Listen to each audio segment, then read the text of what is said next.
Munnange olwatuuka ng'omwami atuma omu ku basenze be agende mu kibira amuyiggire ennyama awuute ku ssupu. Omusenze yakwata effumu lye bw'atyo n'ayolekera ekibira ayiggire mukama we amusuza. Omusajja ensolo gye yasooka okulaba yamuddukako nga tannatega mutego gwe. Teyafaayo, kyava atega omutego. Wabula ensolo ey'okubiri omutego yaguyitamu buyisi, omusajja agenda okukanyuga effumu lye ng'ensolo edduse egenze.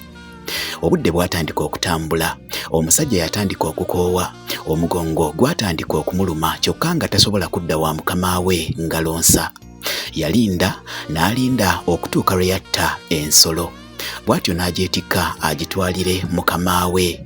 Bwe yatuuka yanyumiza mukama we byonna ebyali bibaddewo, n'amugamba nti ensolo bbiri zinnemye okutta, kyokka nninze okutuuka lwe nzise eno.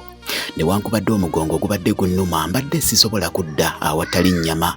Mukama we yamutunuulira, bw'atyo n'amwebaza era n'ayogera nti ssemutego tegulwala mugongo, nga kye baagutuma tegunnakikwata. Munnange okuva olwo omusajja oyo n'akazibwako ssemutego era yafuuka wattutumu nnyo ebiseera ebyo olw'obukugu bwe mu kuyigga. Ne baliraanwa be baamuyitanga abataase singa baalinanga ensolo yonna ebatigomya. Ssemutego yafa bukadde, wabula bwe yafa batabani be baatuuma batabani baabwe erinnya Ssemutego mu kumujjukira. Munnange erinnya Ssemutego bwe lityo bwe lyajja okutuumibwa mu kika eky'envubu, kubanga Ssemutego eyasooka yali yeddira nvubu. Erinnya Ssemutego olitegedde, tuzeeko linnya ki?